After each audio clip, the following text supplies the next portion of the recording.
Okay, this tutorial I'm going to show you how I create a fake sun or sun flare behind my subject. My settings for this image were ISO 200. I was using a 70 to 200 millimeter lens and I had it racked out all the way to 200 millimeters. My aperture was f4.5 and my shutter speed was 1/160th of a second, and the flash was set to quarter power. Place the flash maybe 10-15 feet behind the subject. When you're shooting something like this, you want to basically bob and weave around. Try and place the flash in different areas around the subject and just see what looks good and what gives you the effect you want. If it's too close to their head, you may get too much sun flare or maybe not enough. So just move around, play with your placement of the flash as they pose, and as you work with them, just keep moving yourself around and try and just get some different effects and see what you like best. So we are now in Lightroom. Let's get over to library mode, and we'll go, if you hit G in Lightroom, that takes you to grid mode in the library. And what I've done is I've gone through and culled the images. The way I do it is I start out, I give everything that I at least somewhat like 1 star, and that's my first round. Then I go through again and weed it down further to 2 stars, and then a final time I go through to 3 stars. Those are really my favorites. Then I take all the 3 stars, and from those 3 stars I select the images I'm going to edit, and I give those a yellow rating, which you can press 7 to give it a yellow rating. So that's what I've got there, are the images I'm going to edit. So if I hit the little, you can sort by color rating and everything down here at the bottom. I'm going to hit yellow just to give me my edits, and those are the images I'm going to edit. Some of these you'll recognize from the workshop if you've already taken it. And so what we're going to look at is this image right here. From the little video I just showed you from our shoot. In this image, we are going to do first a little bit of Lightroom edit, and then I'll take it in and I'll show you in Photoshop how I go about editing in there, and I'll show you a couple tricks for creating and maybe enhancing your sun flare to make it just look a little more appealing. So if we come over here to the Develop module up at the top, you can hit Develop, and that brings you in here to a lot more advanced controls for your images. So I've already gone through and done an edit on this image, so I've gone through and started at the beginning, and I'll walk you through each step what I did, and that way you can see kind of how I walk through this. But really, when I'm in Lightroom, what I'm looking to do is maybe apply a little bit of color treatment, but mostly it's to get my contrast and my exposure settings, highlight, shadows, all that kind of stuff, really where I feel like it's a good starting point for Photoshop, where I may apply just a little bit more color treatment and then do blemish removal. So first thing I did is I use and really like Visco's presets. They have a lot of different presets you can buy from them. They're fairly expensive, but I just love the look of them. It gives it a much more of a film kind of look. So I used a preset that replicates kind of a Fuji feel, and first we'll start there. So I'm just going to go through my history here and click on each one and walk you through it. So I applied that Fuji preset. It made it a little too bright, so I came in here, adjusted my blacks down, added some contrast, and then dropped my exposure a little bit, and that got me to where it started feeling a lot better. From there, I then, and here you can kind of see a before and after. If you use the backslash key in Lightroom, you can see a before and after of your image. So there you can see the contrast is brought in a little bit more, and kind of isolates that flare to the left-hand side of the image and gives me just a little more color and pop to it. So to edit this in Photoshop, you could be done, but rather than being done, I'm going to show you how I would go about blemish removal, and then doing a little bit of a tweak in Photoshop for both color and for a little sun flare trick I like to use. So to edit in Photoshop, you can either hit Command E or right click on the image and go to Edit in Adobe Photoshop. This is going to open up Photoshop, bring the image in. when I'm done working on this image, you'll see it will save it back to Lightroom as a new file, as a new TIFF file. Okay, so first thing I'm going to do is just do a little bit of blemish removal using the, this here is the healing brush. So I'm going to first duplicate the layer. I always like to work on additional layers so I can always go back or change opacity of what I've done. So I'm going to come in here and I'm going to start by just getting rid of any little blemishes I see. The good thing about this type of lighting is it's very hazy, and typically it kind of hides a lot of imperfections somebody may have and some of their blemishes, and kind of just makes everything a little bit softer.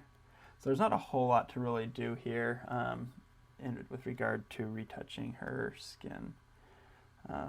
But you can see that's how I would do it. I just go in, I'd retouch it. A lot of times if I feel like I've been a little heavy-handed with it, I may reduce opacity a little bit. Or say they have a mole that I want to just lighten a little bit. I don't know why that's not sticking. Let's just say 100%. When I'm recording, sometimes my keys are a little sticky. Okay, so we're going to come in here and the next thing I would do is maybe just soften her skin just a hair. There are a lot of different skin softening tools out there. I have my own I've kind of created that I'm going to use for this, but some suggestions are Totally Rad has a really awesome skin softening action, and I think MCP Actions also has a good one. So you just maybe ask around, see what people are using, maybe try some if you can get your hands on some, maybe some trials or something. But when I retouch skin or when I smooth skin, I always set my opacity to 30% and my flow to 30%. What that does, it just makes you, it allows you to paint this in really slowly and gradually, so you're not so heavy-handed right up front. And so you're just going to kind of paint in a little bit of that softening, maybe just soften her skin down here just a little, just to give it a little bit of a softer look. I've just got actually really good skin.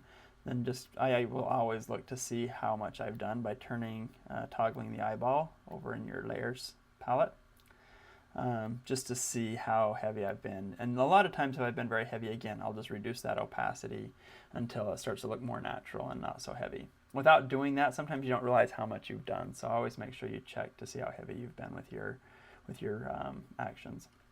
Okay, so we've done that. Now the next thing I'm going to do is add a little bit of a sun flare in Photoshop.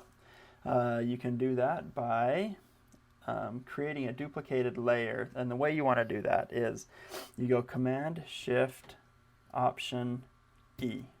What that does is it creates a flattened copy of all the layers below. Again, Command Shift Option E, or if you're on a PC, Control Shift Alt E, and that creates a duplicated layer. So if I shut all these things off, except for my base layer, you can see here it's pretty soft what I've done, so you can't maybe not even notice a difference, but it basically applies everything you've done below that point, creates a flattened copy of it, and then you can turn off everything below it. And then if I were to adjust just this opacity, it adjusts the opacity of everything I've done to that point. It's pretty cool.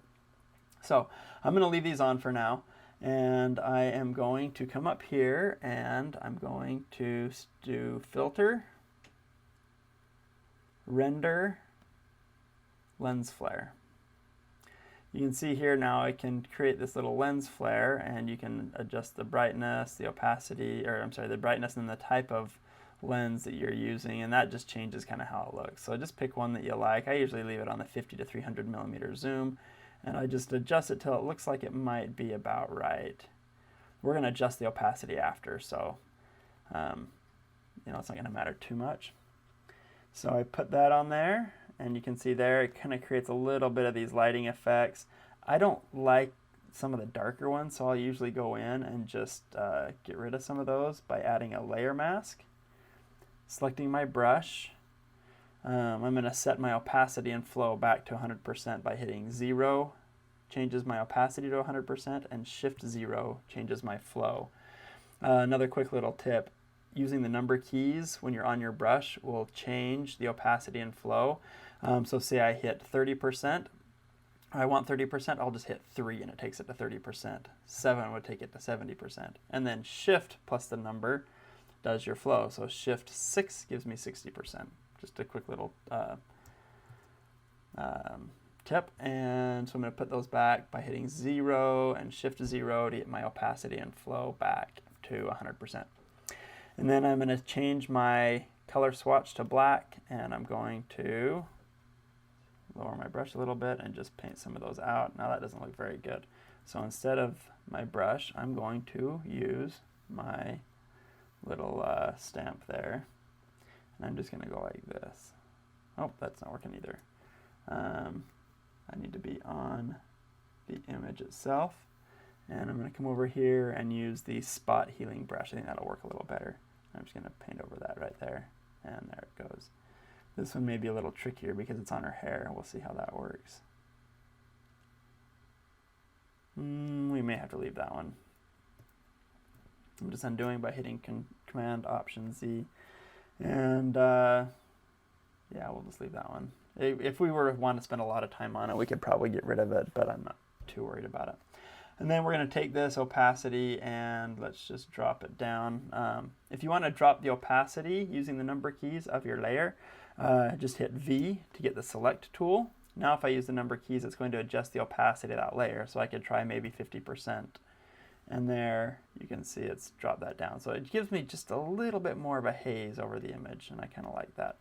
The last thing I'm going to do to make it feel more real, I feel like, is sun is typically a little bit more orange. So I'm going to just drop a little, especially when the sun's low like that and creating that sunflower, it's usually a little more orange. So I'm going to come up here, I'm going to click solid color. And the reason I like to do this, you'll see in a second, is because then I have more control over the color of it. And I'm going to come in here and I'm going to select just maybe some kind of orange color that I like, maybe something about there. I'm totally guessing because I'm going to come in and change it in a minute. And then we're going to change this to, I play with these a little bit, but let's start with overlay. You can see that kind of creates this orange overlay. And then I'm going to double click on the color again and just start moving this around till I like, and I feel like it feels a little more like a natural sun color. And you can kind of just play with the colors there, maybe move it up to a little more yellow. And obviously the amount is way too heavy right now. That's too yellow. Let's go down maybe there. To there, say maybe. And then we're going to adjust this opacity way down to like maybe 5%. Let's see what that does. We turn that on and off. It gives it a little bit. Let's go to 10%. Try that. Okay, I'm liking that a little better. Let's go maybe to 15%. Okay, I like that. And I'm going to grab my gradient tool. It's on my circle. I'm going to start here. Make sure you're on your mask. And I'm going to click in the middle here. Make sure I'm on my gradient tool. My swatches are white to black. And I'm going to click in the middle here, drag down to about our shoulder, and see how that does. Gives it just a little bit of a yellow. Maybe I'll even increase my opacity just a hair more. Okay, now if I go Command Shift Option E, I can hide all my bottom layers and see what that's done for us. And I like how it's just created a little bit more of a warm, sunny feel. Last thing I'm going to do is add a little bit of contrast using a levels adjustment layer. It's up right here. You click the little levels guy, and then what I usually do is just drop my shadows down to about where you can see in the histogram where it's starting to come in, and pump up my mids just a hair as well. It just gives the image just a little bit of pop. So you can see maybe even a little bit lower my shadows, a little higher in my mids just to bring that in. And just does a little bit for the pop of the image. Okay, and we'll do another flattened copy by Command Shift Option E, And let's see before and after. So there's before, there's after. To look at it like this doesn't seem like you've done a whole lot, but I just feel like it's just a little bit closer to what I had in mind when I shot the image. So then I'm going to sharpen the image. I use Kubota, has a really good sharpening. That just brings it up there, gives it a little sharpening, and that's our image. At this point, you could keep all your layers if you think you're going to want to come back and adjust things in the future. I'm actually just going to flatten it just because it makes a smaller file. And I'm going to save it by hitting Control or Command S. And this is going to probably take a second because it's a fairly large file. And then I'm going to close it by hitting Command E. I'm sorry, Command W. And then in Lightroom, you'll see I have my new edited TIFF. So if we look at before, there's after, and that's going to be my final image.